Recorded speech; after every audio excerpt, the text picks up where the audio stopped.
So nagkatagas na ang ating front brake master guys. Ayan, di ko lang sure kung kita nyo, pero dito sa may push rod ay basa-basa siya at kanina tumulo talaga yan, no?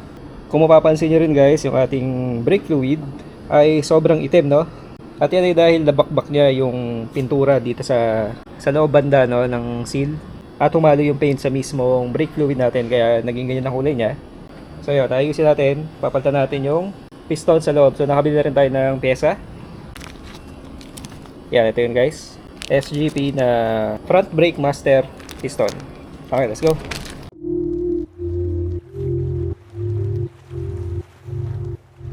So ang part number pala nito ay 59610-12K00-000. So ito lang yung piston sa loob, no? Since ito lang naman yung nag-cause ng leak guys, kaya ito lang ipapalitan natin. Pero kung makabili kayo ng repair kit, nakasama yung boot, nitong push rod, tsaka yung mga spring, mas maganda para mapalitan nyo lahat. Okay, so drain muna tayo ng fluid guys. Ubusin natin itong nasa reservoir. Grabeng itim, oh. Yan, kasi dumi guys, oh. Ang dami mga itim-itim. Mamaya linisin natin yan.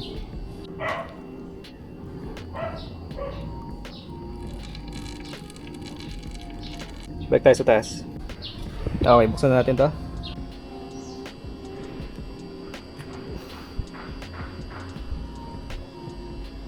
Yan, oh. Kasi guys, basang-basa sa loob. Pati dito may kumatas. Ayan, hindi ko sure kung kita nyo sa camera, pero basang-basa siya. So naglilik na talaga yung piston, kaya ganyan. So linisin ko muna to, and then saka natin tatanggalin yung circlip dito. Okay, linisin natin guys. Brake cleaner. Punas lang. Actually may grasa siya sa loob. So nilagyan siya ni Suzuki ng grasa, and baka lagyan na lang natin ulit. So hindi ko nabubunutin yung boot guys dito sa push rod. Babatahin ko lang siyang konti pag ganito, para lumabas lang at malinis.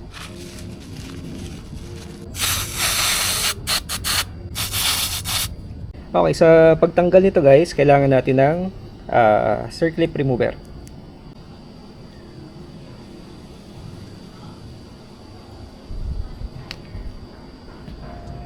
Yan. Ito yung circlip. Yan, nilayan natin palabas yung piston. Ay, may fluid. Opya. Nalimutan ko maglagay ng basahan guys. So, huwag niyo palang kalimutan, no? Maglagay kayo dito sa area na to ng basahan para hindi matamaan ng fluid yung pintura.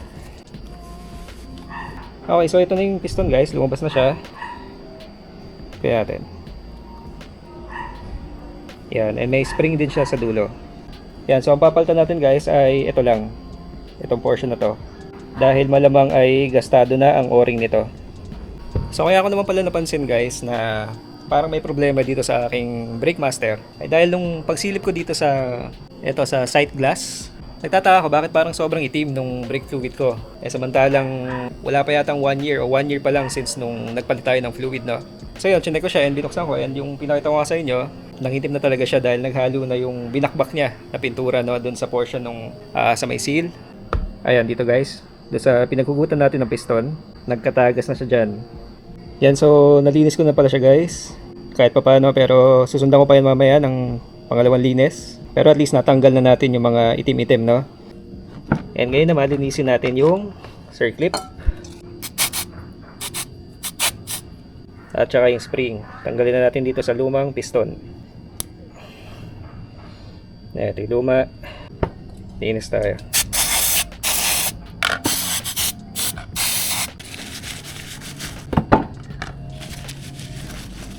Yan, so again guys, kung ang mabili nyo ay brake repair kit, lahat to ang makukuha ninyo. May kasamang circlip, spring, push rod, yung boot, tsaka yung spring din dito, at saka yung piston. So isang set yan kapag repair kit yung binili nyo. Pero ako nga, itong piston lang ang kinuha ko, since ito lang naman talaga yung cause ng leak. Okay, linisin natin din yung butas guys. Sprayan lang ng konti at punasan. Ayan.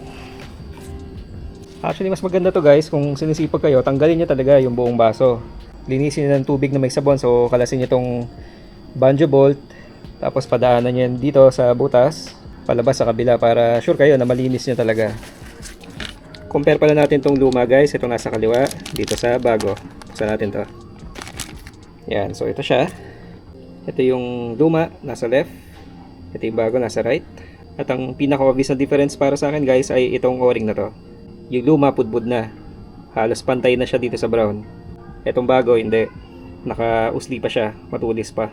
And malamang sa malamang ito yung naging cause ng tagas since napudpud na nga itong part na to. Itong o-ring na to. Okay, kapit natin ng bago. Gyan natin yung spring dito sa kabilang side. Yan. And dito tayo maglalagay ng grasa guys. Dito sa palubog na to. Since dito tumutusok yung push rod. Yan, pag ganyan siya. So, agrasahan lang natin dito.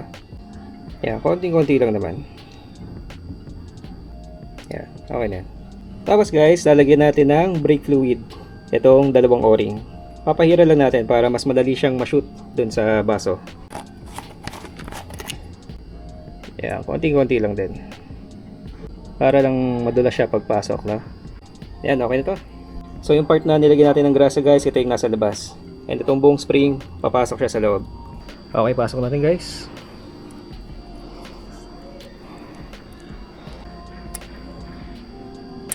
Kailangan tulak ng maigi. Yaon. Tapos itutulak natin siya habang kinakabit natin yung circlip.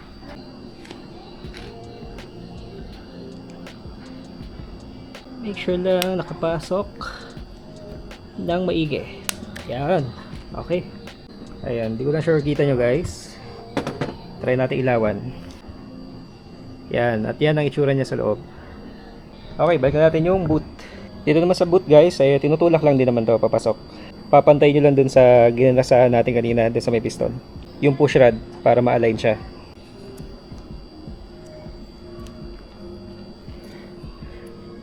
Yan.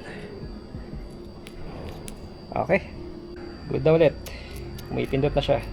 Okay, balik natin ang brake lever. Align lang natin siya sa switch at dun sa push rod. Yan. Okay, lagay tayong fluid guys. Yan, at magbobomba tayo ng medyo matagal since tinanggal din natin yung laman ng brake hose eh. So bomba lang ako guys hanggang sa magkaroon na siya ng brake pressure. Okay, nakasetup na dito.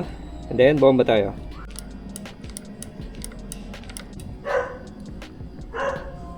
Yan.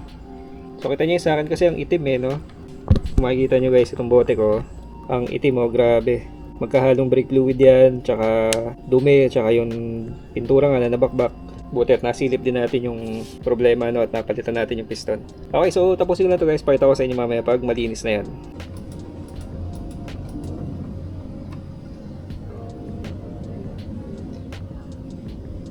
Okay, ngayon naman ay nabawasan na yung pagkaitim nung lumalabas. So baka ito na yung halo na siya nung fresh na brake fluid, no. Pero wala pa rin tayong brake pressure since malamang ay puro hangin pa to. Okay, para mapabilis ang process guys, ay ginamitan ko siya ng syringe para ihigupin na natin siya palabas, no, kasama ng mga hangin kaysa magbomba tayo na magbomba. Ayan, kung nakikita nyo guys yung mga bula lumalabas, no. Kaya pag hinihila natin, so yun yung mga hangin na natrap sa loob. And then, sara muna ulit. Check natin kung may fluid pa sa taas.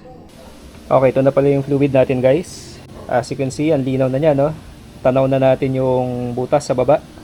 And sa level naman guys, siguro mga ganyang kataas lang okay na yan. Yung tipong nasa ibabaw lang siya nitong sight glass, no.